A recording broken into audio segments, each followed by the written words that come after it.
Hey, horror fiends. Welcome back to American Nightmares, where we unearth the creepiest true tales from America's haunted heartland. Tonight, we're heading to a lonely Kansas farmhouse, 2023, where a newlywed couple's dream home turned into a nightmare when a dead landline started ringing at 2:13 a.m., whispering their names and death dates.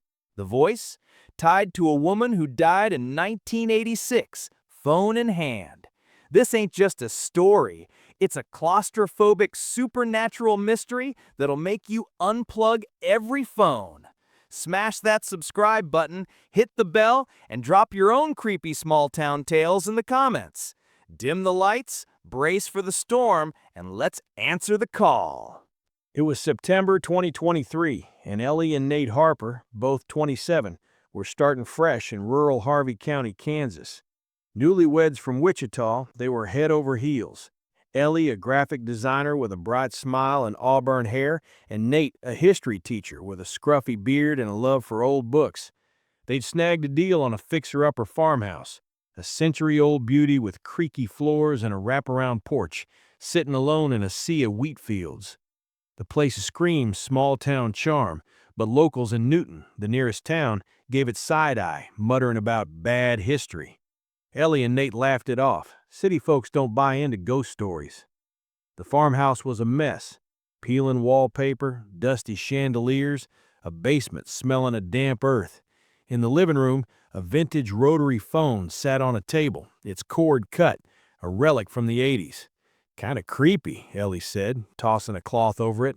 Nate grinned. "Adds character." They spent days unpacking, painting, dreaming of kids and Thanksgiving dinners. But the first night, September 15, at exactly 2:13 a.m., the phone rang. The sharp, brassy jangle cut through the storm outside, lightning flashing over the fields. Ellie bolted upright, heart racing. "That thing's disconnected," Nate muttered, checking the cord. Severed, no line to the wall. The ringing stopped, leaving silence thicker than the storm. The next night, 2:13 a.m., it rang again. Ellie, nerves frayed, grabbed the receiver, hearing only static, then a voice, low, female, like it was gargling gravel. "Ellie Harper, you're home." Ellie dropped the phone, the cord dangling, useless. Nate yanked it from the table, checking for wires, finding none. "Prank," he said, but his voice shook.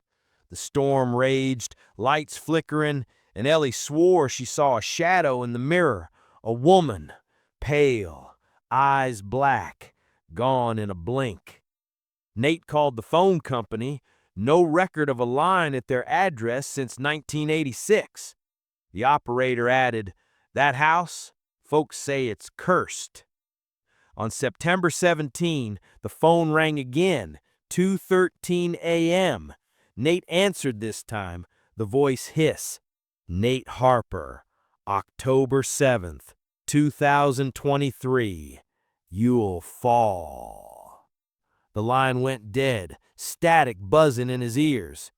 Ellie Googled the house. Articles from 1986 popped up. Margaret Voss, 42, the previous owner, was found dead in the living room, phone in hand, cord cut, ruled a heart attack. No family, no foul play, but locals swore Margaret made a deal with something in the land to keep her farm. Nate, the history buff, dug deeper, finding a 1986 police report. Margaret's last call was to 911, screaming, "It's in the house," but the line was dead. The calls kept coming. Every night, 2:13 a.m. The voice grew clearer, naming their pasts. "Ellie, you stole when you were 12. Nate, you lied to your mama about that crash." Secrets only they knew. On September 20, it predicted Ellie's death. "Ellie Harper, October 6th, 2023. You'll burn." The house changed. Doors slammed, mirrors cracked. The basement smelled like blood. Ellie's sketchbook, left open, had a new drawing, not hers, of a woman with hollow eyes, holding a phone, spiral claw symbol from prior stories, etched beside her. Nate visited Newton's library, pulling old records. The farmhouse was built in 1890 over a native burial ground, desecrated by settlers. Margaret, in 1986, was obsessed with the land, carving the spiral claw into the basement walls, chanting to keep the farm alive. A journal entry read, "It speaks through the phone. It wants more." Nate showed Ellie, who freaked. "We gotta leave." But the car wouldn't start. Tires slashed by nothing they could see. The phone rang outside its time, 8 p.m., the voice laughing, "You can't leave." October 1, Ellie woke to scratches on her arm, spiral claw marks, burning red. The mirrors showed Margaret now, clear as day, pale, skeletal, eyes black, whispering their names. Nate recorded the calls, but the files corrupted, replaced with Margaret's voice. "Join me." The couple called the sheriff. Nothing. "Old houses creak," he said, ignoring the marks. Their friend, Tara, a Wichita medium, visited, sensing something ancient tied to the phone.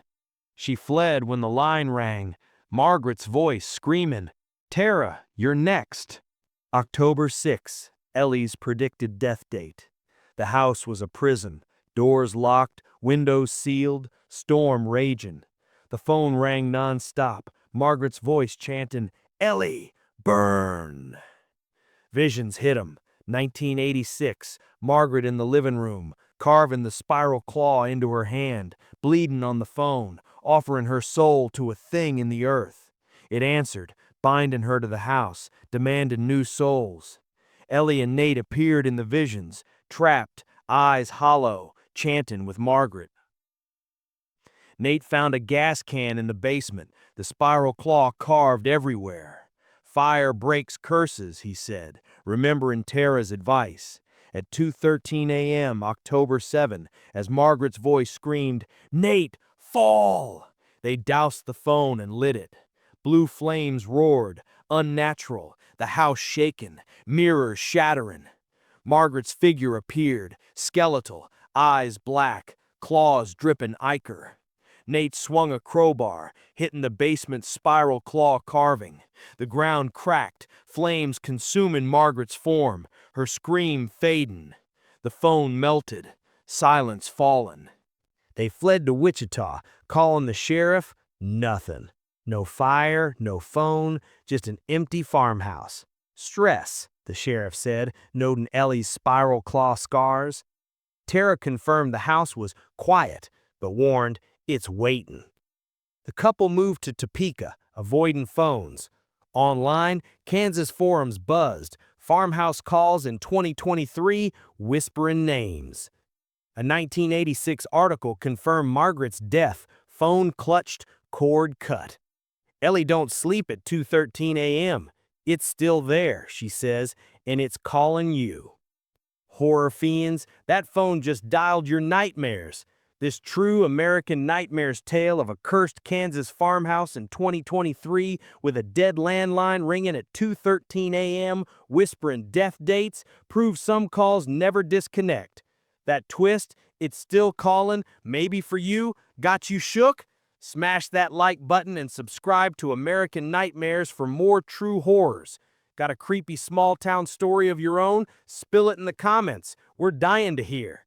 Hit the bell to catch every scare and share this video to spread the fright. Until the next ring wakes you, keep your phones unplugged and your courage closer. This is American Nightmares, fading into the static. Stay haunted.